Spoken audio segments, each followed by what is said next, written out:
We'll get started. Again, thank you everyone for joining us. My name is Gary here at Med School Coach, and tonight we are joined by Dr. Renee Marinelli. She's a director of advising at Med School Coach. Dr. Marinelli has practiced family medicine, has served on the University of California Admissions Committee, and has helped hundreds of students get into medical school. She spearheads a team of physician advisors who guide Med School Coach students here at Med School Coach as well. So she will be leading our topic for tonight, which is reapplying to medical school, getting accepted the second time. So if you have any questions as we go along, please be sure to type them in the Q&A tab there, not in the chat window, the Q&A tab. That way we know they will go to Dr. Marinelli. If you would like to chat amongst yourselves, you can do so in the chat window. However, please post any questions in the Q&A section, and we will have some time at the end, about 20 minutes specifically, to answer those. So without further ado, Dr. Marinelli, take it away. Hi, everyone. Thanks, Gary. Thanks for joining us tonight. Let me go ahead and share my screen to my PowerPoint here, and we will get started. 1 second here. Okay. So if you guys don't mind, those listening, if you have applied to medical school and you find yourself in the case of reapplying to medical school, just drop it in the chat. And what I want you to drop is, are you in the cycle now? Or you're thinking of having to reapply? Or are you done a cycle a while ago and are reapplying this cycle? So if you're currently like in the 23-24 cycle, I would really love to know. Just because I'm curious to see who is actually in this kind of limbo phase right now where they're thinking they have to reapply. I'm going to change my background here too, because it drives me crazy when it goes in and out.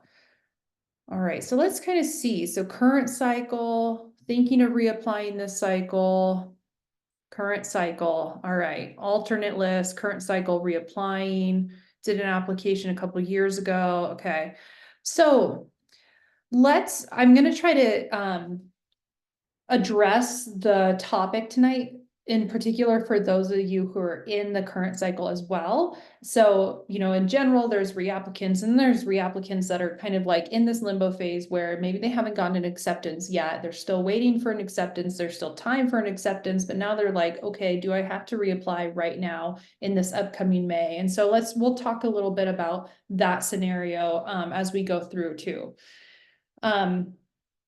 So let's get started. Just a couple things to reiterate what Gary said is check that chat. He'll be dropping in some important links. Please ask questions in the Q&A. I probably won't answer the questions as we go along, but at the end, I'll try to get to as many questions as I can. And then, we're not covering everything, but we try to compact a lot of information in the hour so that you get as much information as possible. But there's so much nuance to this. And so please always feel free to reach out to us at any time if you have further questions after the webinar. So, all right, let's say you're in that, I think I'm going to have to reapply boat. The biggest thing right now is just to take a deep breath. It's going to be okay. And we're going to cover this. Then the next step is really going to be critically critically analyze your application. And that may be you, and that may be by somebody else. And usually I recommend yourself and somebody else analyze your application. Again, we'll go into more detail of this. And then number 3 is reapply when the time is right. And this is what we'll talk about a lot, as I was mentioning, those people that are applying this current cycle. So first of all, everyone out there, take a deep breath. No matter where you're at, it's gonna be okay. I pulled up this chart because I think this is such a great chart to add in here. So this is all applicants to medical school over time. The green line is the first time they've ever applied, and the dotted line is the re-applicants to medical school. And you can see it kind of follows along with this upward trend a couple years ago. But it's pretty steady there are a lot of reapplicants, but that's been slightly increasing. And so I don't know the exact number here, but it looks around like 16,000 people were reapplicants. And yeah, there's a lot of new applicants here too, a little less than 40,000. But the point of this graph is there is a lot of reapplicants to medical school every single application cycle. And with the admissions and acceptance rates of only about 40% to medical school, there will be people reapplying. I myself reapplied. My husband, who's a doctor, has reapplied. So many people I know did not get into medical school the first time. And that doesn't mean to those who are applying the first time out there, that doesn't mean that you won't get in, but it just makes the reapplication process more normal, more accepted. It happens. Not everybody's going to get in the first time. And so it will be okay. The most important thing you can do is really try to understand your applications and where your application was maybe deficient and what you can do to improve your application. So let's talk about that a little bit. So critically evaluate your application is really the first thing you need to be doing if you are even thinking about reapplying. The two most common reasons that people are not getting into medical school are going to be GPA and MCAT. So are your scores and your GPA just not competitive enough to get into medical school? And so I put this graph up here because this is just such a great way to kind of start when anybody is looking at your application, yourself, an advisor, anybody, starting with kind of where are your chances of acceptance is a great place to just see right off the bat what are my odds of getting into medical school. And so this graph does not take into account anything else on your application besides your GPA and MCAT. And so this is historically for the applicants of the last several years. So let's just take an example applicant. Let's say you applied with a 3.65 and a 510 MCAT. So you would fall in this GPA range here. And then if you scroll over to 5.510 MCAT, you're in this range. So historically, the acceptance rate for people with those stats was about 57%. It's not the greatest place to start. We really like people starting at least above 60%. And obviously, the higher percentage you can have, the better. So the first thing you should do is look at this graph and be honest with yourself. Where am I? Am I way down here? Am I at a 16%? Am I way up here at a 75% chance that I didn't get in? Those are going to be totally different scenarios for that applicant. So let's say, you're somebody maybe that's at 3.3 and you did super good on the MCAT. Well, and you maybe could be at a 56% chance. What if we bumped up that GPA? What if that's one thing you could do to improve your application? Let's say you bumped it up to a 3.4. You're already bumping up your chances 5%, and it just goes up steadily from there. So take a look at this graph and try to play with it and figure out, can I change one of these numbers or both of these numbers to significantly increase my chances? This is the most objective thing we have to look at and evaluate an application. So I definitely recommend starting here.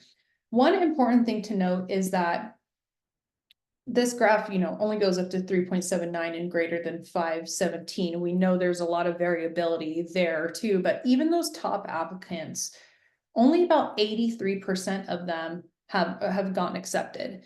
So what that tells me is that although GPA and MCAT are very, very, very important, it's not the only deciding factor in your application. It's not the only thing that's going to put you over the edge for an acceptance or not.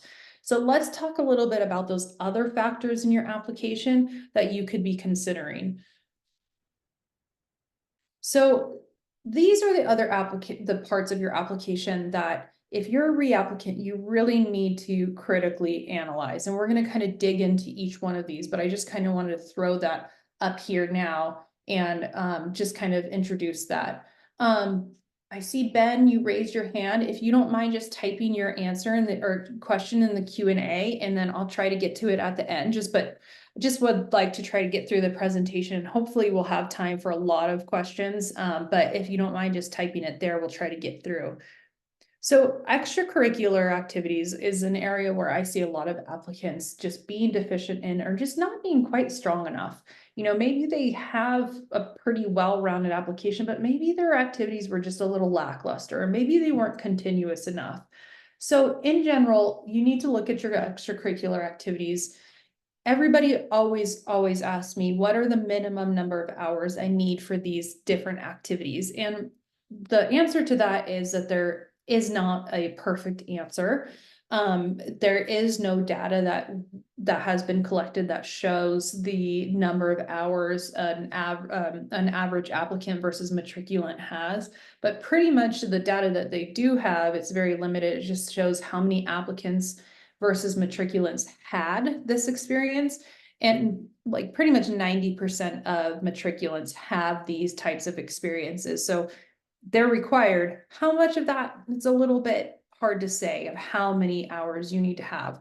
But in general, what I usually say is at least 200 hours of research, at least 200 hours of clinical work, at least 200 hours of volunteering, and then 50 to 100 hours of shadowing. And then leadership is a little bit different because the leadership activity could be in part of these other activities. So usually I say like 1 to 2, 1 to 3 leadership activities. But this is going to range a lot. At a minimum, I think 200 hours for these core ones is good. But having 300, 400, 500 hours is going to look better on your application. Whoops, didn't mean to go forward.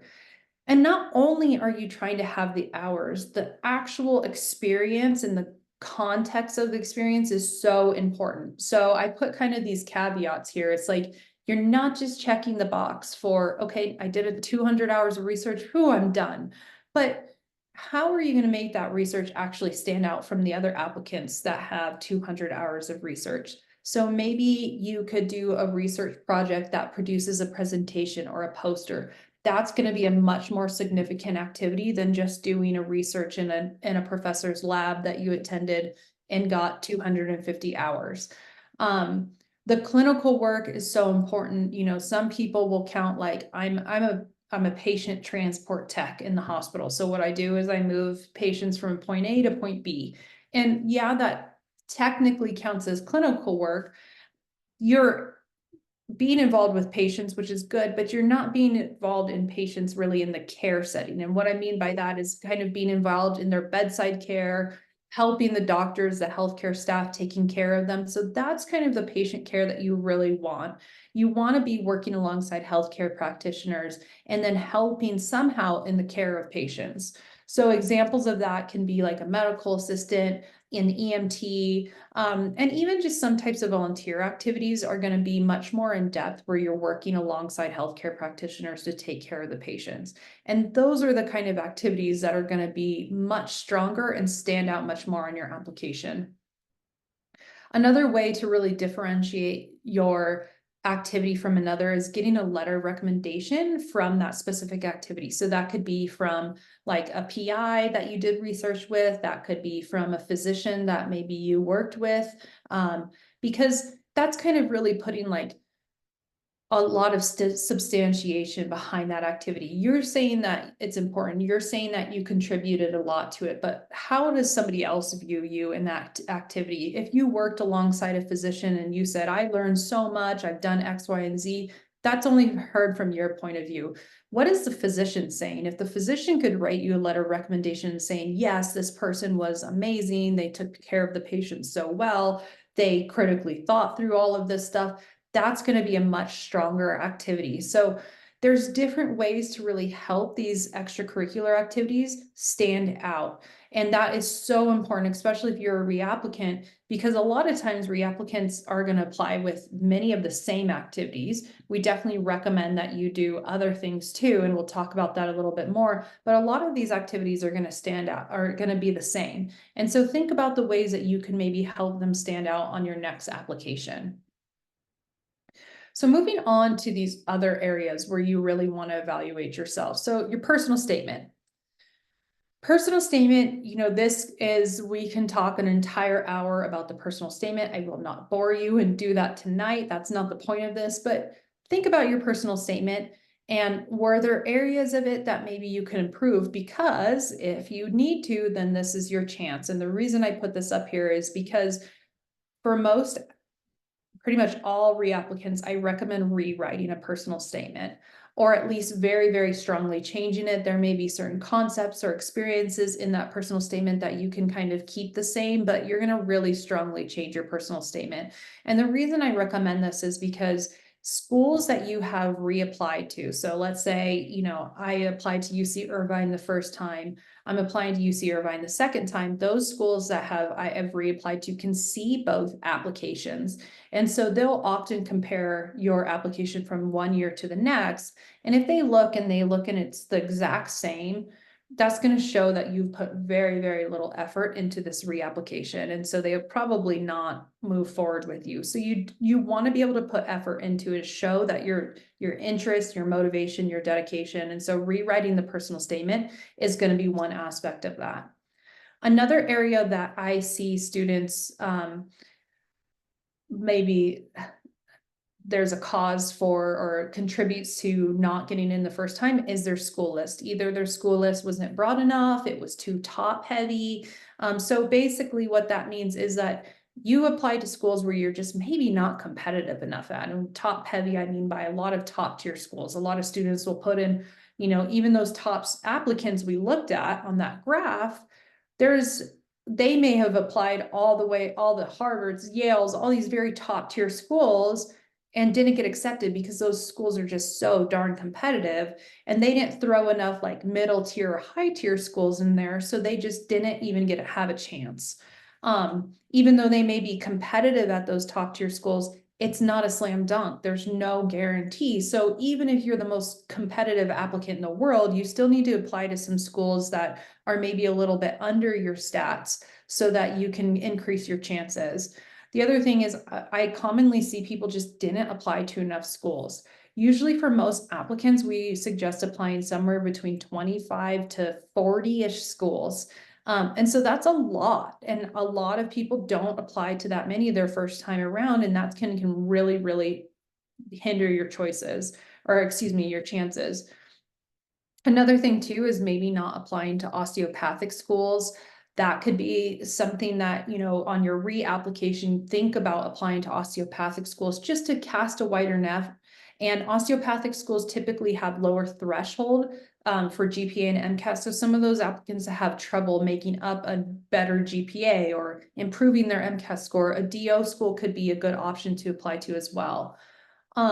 Letters of recommendation. These are tough because these are things that you do not see.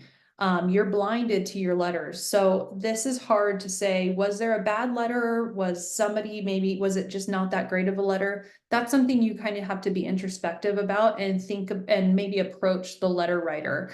When I was on the admissions committee, we kind of expected all letters to just be glowing. All of the letters of recommendation that came through was like, this is the most fabulous person in the world. I mean, that's what we expect to see.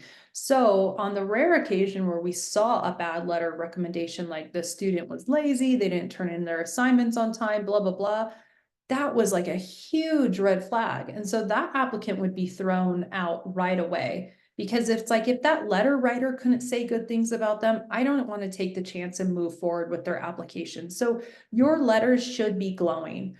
So what I usually suggest for students in this scenario is I recommend that they think a lot about their letter writers. So maybe think about those interactions you had with them. And so like, let's say you went to talk to Dr. Smith and you said, hey, Dr. Smith, I loved your biology course. Would you write me a letter of recommendation? And Dr. Smith maybe responds like, yeah, I mean, I guess I could. He may not have been the greatest letter writer. If he was maybe on the fence or some hesitation, that may not have been the most stellar letter. Let's say you went to Dr. Smith and said, hey, Dr. Smith, I loved your biology course. Would you consider writing me a letter of recommendation? And he's like, absolutely, Renee, you've been a great student. I mean, I would just love to endorse you for medical school. That is somebody that you could be pretty confident that the letter that they produce for you is positive and reflects well on your behalf. So I think you really just need to consider that about who wrote those letters. How strong do you think those letters were? And then if you're still not sure, I think it's totally appropriate to go and approach those professors in a very, very respectful way. Hey, Dr. Smith, I just wanted to talk to you. You know, I didn't get into medical school this year. And I just wanted to talk to you about my letter of recommendation. And if you thought maybe that it was strong enough, if there were areas that maybe I could improve or the letter could improve, you know, just wanted to get your thoughts there. And kind of keep it open-ended and again, respectful. Don't go in there and say, you wrote me about a letter of recommendation. Try to encourage them to give you some honest feedback. So that can be an area that can really hurt people. The timing of the application submission. So we encourage people to apply as early as possible. So AMCAS opens for submission at the end of May or early June. It changes a little bit each year. We really suggest that people try to get into that those first applicants usually apply within the first week of the opening. And the reason being is most schools use something called rolling admissions. So for those of you who may not have heard of that, it basically means that they review applicants and offer acceptances as they go through. So I always imagine it, you know, that the admissions committees at the beginning, they have maybe, you know, a stack of few hundred applicants. It's kind of easy for them to go through and oh, this one looks great. Let's send them an interview. This one looks awesome. Let's, you know, they interviewed great. Let's give them an acceptance. But over time, they have thousands of applicants to go through, and those decisions are going to be much harder to make at that point when their slots start filling up. So you want to be as early as possible. And not only with the primary application, but with the secondary applications as well. And this is where some people will drop the ball is maybe they submitted their primary June 1st and it got verified, they got secondary applications, but then they got inundated with secondary applications. They couldn't keep up with them. And so instead of turning them around within a week or two, it may have taken them a month, which just shows kind of a lack of motivation for that school. And then also, again, you're kind of pushing your application to that pile underneath all of these other applicants that have applied for you. The final thing is interviews. You can look amazing on paper on your applications, but if you can't interview well, then that's going to be another reason for like an immediate rejection. So if you did not practice well for your interviews, if you just felt like you just did not click well with the people that you interviewed with, there was something wrong there. Often too, what we see is that people don't, or the people that get interviews, obviously that primary and secondary application looked really good. And the schools thought that they could be a good enough candidate, but if they are not able to turn that interview into an acceptance, then that usually tells us something was wrong with the interview. Whereas an applicant that applies and just does not get any interviews, that's usually something wrong with that early stage of the application, the primary or secondaries. There's usually kind of a difference between those people that are able to secure interviews and those people that are not. So let's keep going a little bit. I see a lot of questions coming up, which is awesome. So I'm going to try to move through the rest of the content here so we can answer as many questions as possible. So the next part is, you know, when to reapply. Let me grab a sip of water. So the most important part and most important thing you should think about here is, have you significantly reworked or improved your application before reapplying? If the answer is, well, I'm going to rewrite my personal statement and change my school list, that's probably not a good time to reapply because you really haven't changed much on your application. If the answer is, yeah, I retook my MCAT, I went up 5 points, I started a new clinical research activity, and I am volunteering at a homeless shelter. Now that may be a good time to reapply. It sounds like you really took a lot of steps to improve your chances. So that I think is the most important part of the application. But all of these other things, you know, are things that you should be considering. So going back to at the beginning, we talked a little bit about like who is applying now, who's in the cycle right now and are thinking about reapplying versus people that maybe applied a year ago or a couple years ago and are not active reapplying. So if you're in the cycle now, so let's say you submitted your application in June 2023, and let's say you are the person that unfortunately hasn't gotten any interviews in March right now, that probably means you're going to have to reapply. It's very unlikely that you're going to get interviews at this point and then an acceptance in March. So what do? That really depends on you. Did you take this time during the application season to really improve your application? Did you maybe you graduated and improved your GPA? Maybe you retook your MCAT. Maybe you started some new extracurricular activities. In that case, it may be reasonable for you to apply this coming end of May or June. If you're somebody that, again, submitted in June and got interviews and now are the person who hasn't gotten an acceptance but is on the wait list post interviews, that is a tough place to be. And especially in March, it's really tough because it's not super likely you're going to get more interview offers at this point. There could be a few. DO schools tend to interview a little bit later. So if you're waiting on some DO schools, you definitely could get some DO interviews. But MD schools, typically start winding down things in March and April for interviews. So not super likely you're going to get an interview now. But if you're on a wait list post interview, there is a very, very, very good chance you can get off the wait list. A lot of schools will accept like 50% of their wait list applicants. So there's a good chance. And so what happens is the AMC has applicants that have multiple acceptances. They start asking those applicants to whittle down their acceptances. So I think it's like April 15th, they have to narrow it down to 3. And don't quote me on these dates. I always have to reference it every year, but I know April 30th, they asked that applicants who have multiple acceptances to say, this is the school I'm going to, and withdraw their application at other schools. And so what this does is this opens up admission spots now on the new class. So what schools will start doing is pulling from that wait list and offering people acceptances from the wait list. And so a lot of waitlist movement happens in May because that's April 30th. Some will happen a little bit before, but we see most of the waitlist happening in May. And the reason why this can be a tough spot for those people that are thinking about reapplying is the new application opens in May and opens for submission in June. So if you're on the fence about reapplying, you really need to make that decision and either get your application ready for that early submission in June, like we talked about, or decide, okay, I'm going to just wait. Maybe I get a waitlist acceptance or not. And if not, then I'm going to have to wait the following year.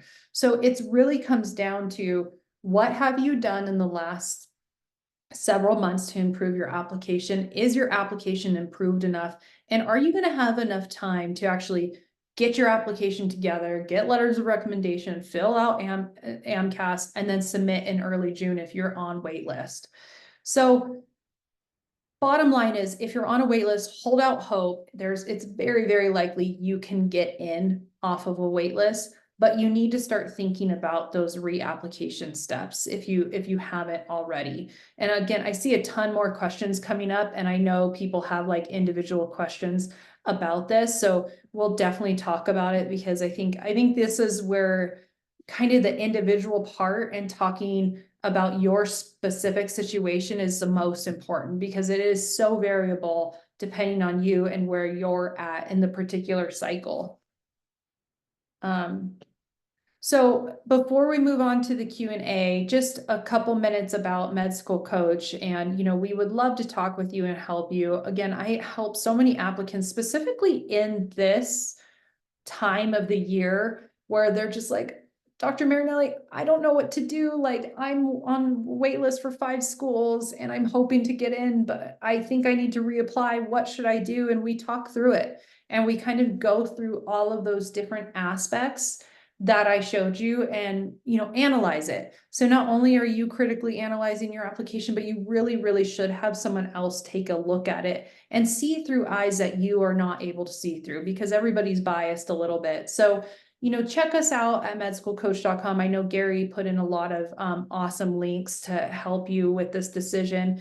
And, if you want to talk to anybody in our enrollment team, scan this QR code and we can talk to you about options and kind of getting you connected with a physician advisor so that we can help you in this next stage. And so that you can try to figure out what is best in your individual situation. What are the things, the levers that you can pull to make yourself a stronger applicant? But without further ado, I'll leave this QR code up there for a couple other minutes, but let's start answering some questions. I think some of these will go back to maybe some older questions, and then we can get to ones maybe that are a bit about your specific situation. But some of these were asked a little bit earlier in context of what I was talking about, but I think they will still be helpful. So Jasmine asked, can you use previous letters of recommendation? I think this is a great question. And I get this every single year. So good question, Jasmine. Yes, you can. However, a couple of caveats to that. So one, we want to make sure that letter was good. So if you go through that, the whole process that I talked about earlier, where you think through your letters of recommendation, decide, yeah, I think this was a really good letter, I want to reuse it. You most certainly can, but I would say first talk to that professor or letter writer and ask them to change the date on it, because it definitely doesn't look as well if you have a letter written from 2023 and you're applying in 2024. So ask them to update the date and add anything to the letter that may have changed or may have been an addition. So let's say, a PI wrote you a letter of recommendation back in 2023, but since then you submitted your research for publication. They should include that in the updated letter. And so in that case, yeah, you definitely want to get that letter updated with any important information or any important changes.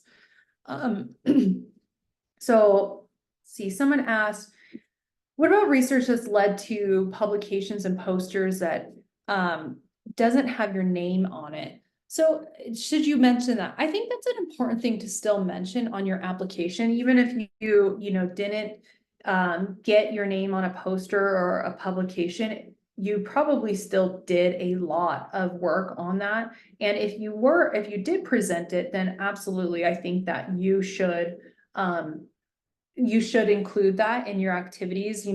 This was my research. I did X, Y, and Z. Our results showed X, Y, and Z, and I presented our findings at the American, Chemistry Society. Something like that is totally appropriate and should be included in your application, because that's taking that research and that work one step further. Not everybody is out there, presenting their research. And so that's something that you definitely want to include, that you did that. The publication's a little tougher because there's not a lot of cases that if you contributed to a publication that you shouldn't have your name on the publication. If your research contributed to it, you should talk to that person and say, hey, why wasn't my name on this paper, on this publication? Because that should be something that should be part of that you should be included on. So I don't know, I probably wouldn't mention a paper, because I think most people would wonder the same thing. Why is his name not on the paper if he contributed to it? Great question from Monson out there. I'm sorry if I said your name wrong, but how do admissions committees weigh graduate degrees? And I'm so glad that you answered this or asked this, because I didn't put a slide in here on purpose about kind of how to improve your GPA, because again, that's a whole nother discussion, but I did want to cover it briefly. So let's say you're one of those people where you look at that chart and you decide, you know what, my GPA is definitely like, it's on the low side.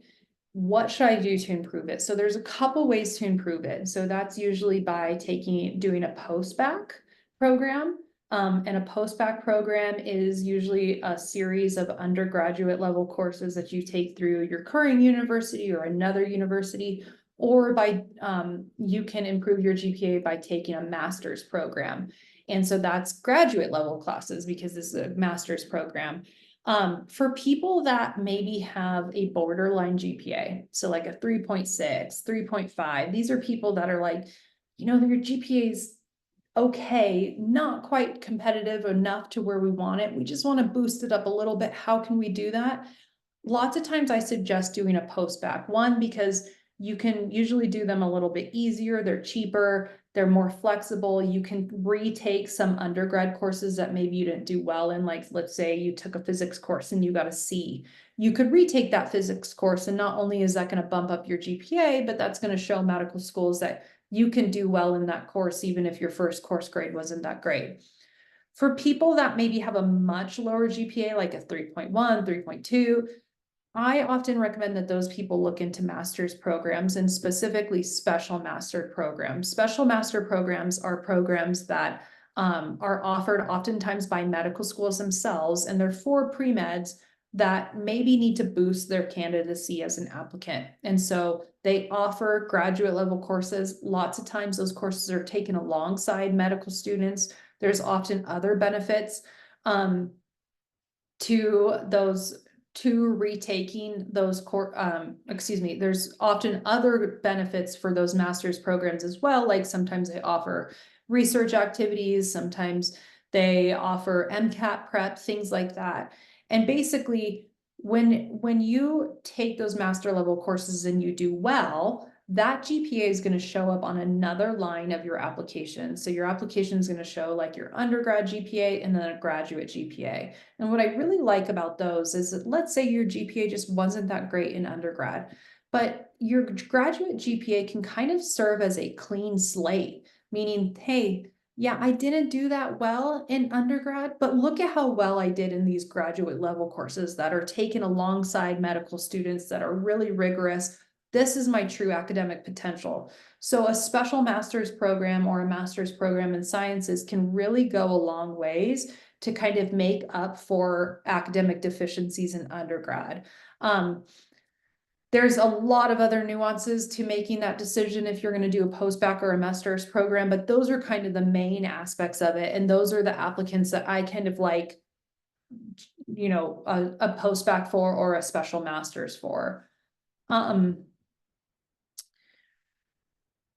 So someone asked, I love this question too, is taking time off of work to study for the MCAT frowned upon? I've heard of applicants who studied for the exam while working full time. I don't think that's realistic for me. No, I don't think it's frowned upon, but I also think you can't totally just stop everything to study for the MCAT. Some people, really struggle with taking courses and studying for the MCAT, and I think that's reasonable. It's really hard to like study and prepare for finals and stuff if you're also studying for the MCAT. So for people that are actively in courses, I usually suggest that they take the MCAT like after their winter break or after the spring semester, so that they have some time to dedicate only studying for the MCAT. So I think after winter break is a great idea. So you get a few weeks during winter break to study exclusively for the MCAT, and then you go and take the MCAT before your courses really are in full swing. So that can be a good option. But and having that solo exclusive MCAT studying time is super important, but you also don't want to only do that. Like you can't just stop your life because the MCAT is there, because becoming a physician requires so many tests. You're going to be doing this your whole career. You can't just stop everything all the time. So, continuing with volunteer work or continuing with research, things like that is what you should be doing, even if it's at a lower level than before studying for the MCAT. But you don't want to just show a gap where it's like, I just buckled down for 6 weeks and didn't leave my house to study for the MCAT. Like that's just not practical. So cutting down on your activities, not working full time, that's fine. And you should have that exclusive MCAT time, but make sure that you're finding some balance there with your other activities. Let me grab another sip.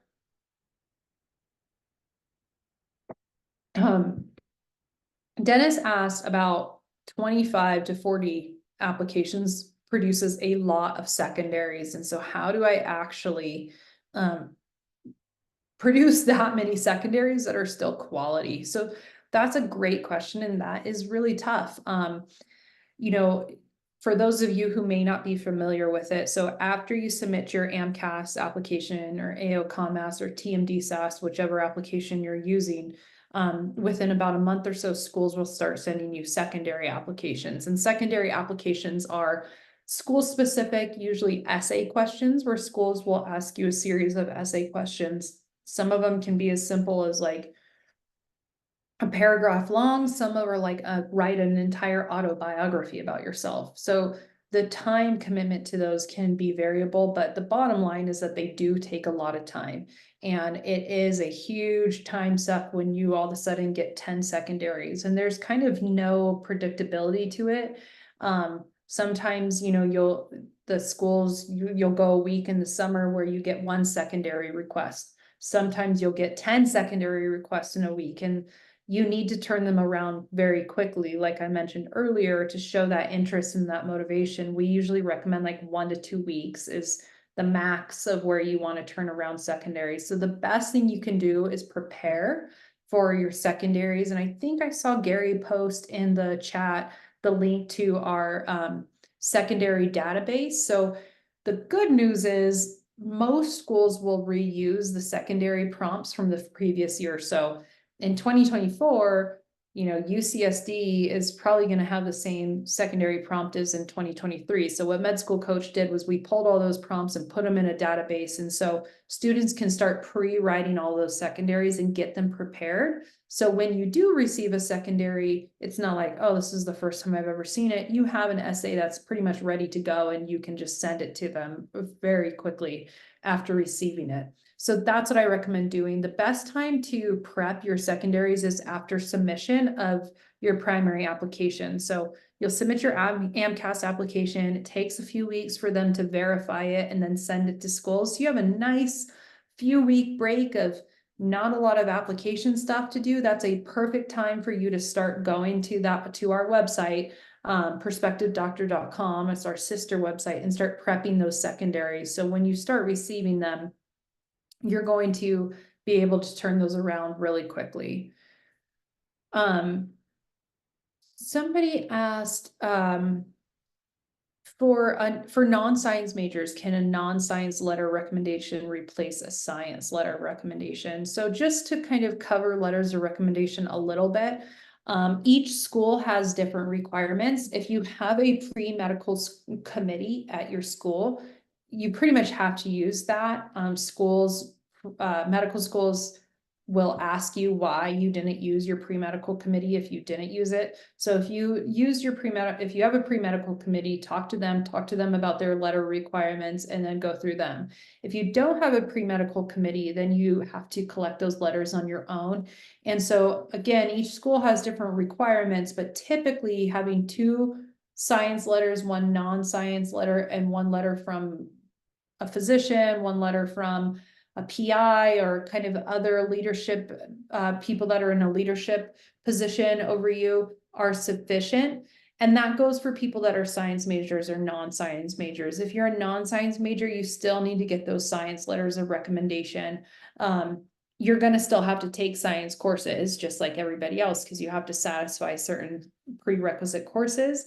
So even if you're a non-science major, it's really important to try to, make those relationships with the professor and get a letter of recommendation, which that will lead me into this next question. Is someone has asked, what do you recommend for people to get letters of recommendation in big schools? And I get this question all of the time, because if you're in a class of 300, it's really, really difficult for you to stand out in your class and to go and approach somebody and get a letter of recommendation from them. It is just really hard. And so what I recommend is trying to start early and think a little bit about, who could write this letter of recommendation for me? And am I, doing well in this course? Is this somebody that I really like as a professor? And if so, then, go to that professor and try to go to their office hours, establish a relationship with them. Maybe you'll take another class with them that you can continue to establish a relationship with them. But start thinking about those relationships early and make sure that you're trying to cultivate those relationships. That's really the best way you can do it as a big school, is you have to be preemptive about it and really start trying to establish those relationships early on. Let's see. there's a lot of great questions. I'm trying to find some questions that kind of overlap, so maybe I could answer two at a time, but these are great questions. We won't get to all of them tonight. So, please, please remember to reach out to us, check out those resources that we've been dropping in the chat. Because again, these are all great questions, and each situation is different.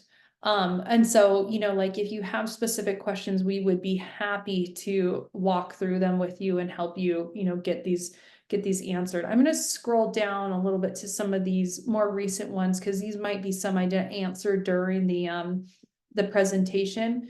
And so let me see if I can answer some. So this is a great question. So going back to the special masters a little bit, is I've enrolled in a master's program, but it's not going to conclude before, this is interesting, before med school matriculation.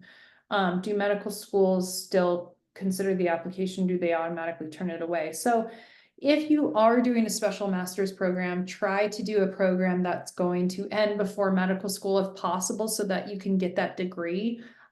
If you're not going to be able to finish it before medical school, it's still going to look good on your application if you're doing well in it, because you're still getting that experience, you're still going through those courses. So there's a lot of value there, but it would be nice to have that finished. I don't think in your case that they're going to absolutely like not consider it. But if you do have the opportunity to finish ahead of time, or finish the program before matriculating, that is really important, what you should try to do. Let's see. So we talked a little bit about how to improve your GPA and MCAT, but if you're trying to apply that next cycle, then like, let's say, okay, we'll go back to our scenarios that we talked about. Let's say you're in the 2023-2024 application cycle right now, and you've decided my GPA is probably a major reason I didn't get in. Can I enroll in a special master's program now and reapply this June? Probably not. Something like improving your GPA is usually going to take more time, and ideally, you want to have courses completed before you submit your next application to medical school. So if you were doing a post-bac, or if you're doing a special master's program, you would like to have that on your AMCAS application. And then when you hit submit, either you have some courses that you have planned, or you ideally have had courses that you've completed. And now you can show them, look, I have straight A's in my master's program. This is different than my previous application where I didn't do as well. So ideally you want to have those courses done before. If you're in a master's program or a post-bac and you apply, you can update schools with those, with the grades and your improvement and how you're doing, but it looks much better if you can submit that application with that track record already there. Okay, a lot of awesome, great questions. We don't have too much more time. So again, I'm going to try to get to as many of these as I can. This is a great question, and I know a lot of people wonder this, so I'll tackle this one. Is when is the latest I should take my MCAT, and is it worth retaking if I only have like a small window before the application? So the MCAT takes, after you take it, takes about a month to get your score. And so that's what you want to think about with your timing is, am I going to have my score for my application? And you can submit your primary application, your AMCAS application, without an MCAT score and get it verified and everything. And then once that score comes in, it will automatically be added to your application and schools will receive it. However, it's really hard to make a school list without knowing what your MCAT score is, especially on a retake. Well, how competitive am I? So you want to have that score sometime like in early June at the very, very latest, so that you can have submitted your application and get it processed and verified, apply to that one school, but then have it really shortly after that so that you can add schools to determine which ones you should apply to be most competitive. If you're thinking about retaking the MCAT and saying, gosh, could I do it, retake it in 6 weeks? and really improve my score? That's a really individualized question, and I recommend that you take a lot of time to think about it, because some people, it may have been like, I had a really bad test day. I got a 505, but all my practice tests were at like a 515, but I had a stomach bug the night before that test day. I knew I wasn't at my A game. I'm going to take a few more weeks, brush up on things, and then retake it. That person may be able to take it within a few weeks, but if you're somebody that your practice test aligned with what your score was, you weren't fully prepared, it's going to be really hard to prepare yourself and do well on a second attempt in just a few weeks. And so you may need to take more time to study and really dedicate yourself to improving that score. And if you're on the fence about it, I would recommend waiting, because the possibility always exists that you could score lower. And so you don't want to be that person. If you're already not scoring fantastic on the MCAT and you score lower, that's going to set you further back. So if you're not sure, take more time. Even if you have to take another gap year and then apply later on down the road, at the end of the day, it's not going to make a significant difference in your career as a physician. You're going to be able to get to medical school, you're going to go to residency and all of that stuff, and it will be just fine.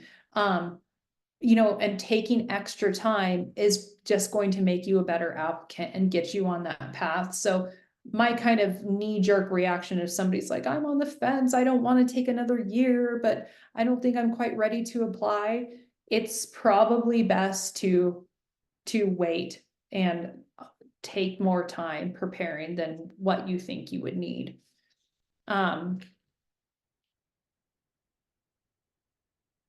Someone just asked, which is going off of this, is taking one gap year now considered a traditional applicant? So when I was applying to medical school and I didn't get in that first time, I inadvertently took a gap year. And at the time I was like, oh my gosh, this is terrible. I can't believe I'm taking a gap year. Like, I'm never going to become a doctor, because it was not very common for people to take gap years at that time. Now it's really common. And I don't have stats on it, but I want to say like the average age of students entering medical school, the last I checked, was like in mid-20s. So that kind of just tells us that they're older students. And so they probably have taken some time off between college and matriculating to medical school. But absolutely, like, taking a gap year is so common now that probably people that are doing gap years are a bit more traditional than they used to be. So the bottom line is, if you're doing something productive during your gap year or gap years,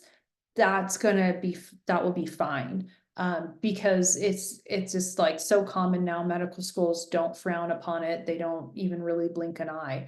The only time it can be harmful is if you're just doing something that's just not helpful. And I always just like make the joke, if you're working at like a fast food restaurant for a year and you're not contributing to your medical school application, gap year may not help you, and it may actually reflect somewhat poorly on your application. But if you're taking time to improve yourself as an applicant, do more extracurricular activities, do something that maybe you weren't able to do while you were in college because you were strapped for time, that only gives you the opportunity to really improve your candidacy. So we're just almost to, gosh, what are we at? 6 o'clock my time. I'm in Colorado. 8 o'clock your time, you're Eastern time, for those of you on Eastern time. So we'll be wrapping up here in just a couple minutes. Again, there's so many great questions out there. And again, this is such an individualized decision. Please reach out to us. We'd love to chat with you and try to help you as much as possible with making this decision. And, no matter where you're at, if you feel like your situation is just so rare or like unheard of, we've heard it all. We've seen so many applicants at this point. So please reach out to us. Let's see. Let me see if I can answer a couple more that were a bit common questions. I've had trouble finding physicians to shadow. And hopefully Gary could throw in our virtual shadowing link in the webinar chat, but I was just talking to somebody the other day about they were struggling finding shadowing and opportunities, and my greatest suggestion to them was just be persistent and keep calling offices. If you have any connections with physicians you know or your parents know, then start there. If you don't, then I would just start calling different physicians in the area.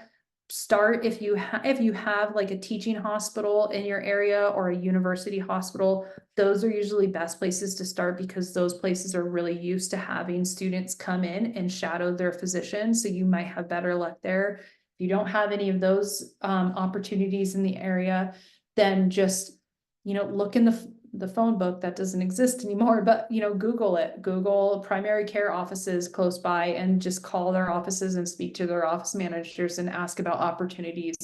And it will probably take a long time to find an opportunity, but more than likely you will find one if you're persistent enough. And Gary did just throw our virtual shadowing option in the chat too. So I think this is a great thing to do. I think it's 25 plus hours of online virtual shadowing where you get to kind of meet and greet some physicians from each specialty. So definitely check that out. It's an awesome free resource out there. So let's see. I think I'm gonna wrap up here. I know that there's so many great questions out there.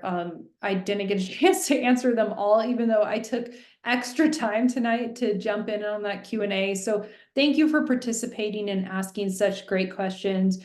Hang in there if you're, having to reapply. You are not alone. There's been so many people, myself included, that have been through this process and had to reapply. It's not fun, but it's certainly, if you want to get into medical school, you can reapply and, be successful. And there's certainly with the right persistence and dedication, you can do it. So please keep us in mind, reach out to us. We're happy to help answer any questions, and, get you well on your way to becoming a physician. So thank you guys, everybody, so much. Have a great night. Stay safe. Take care.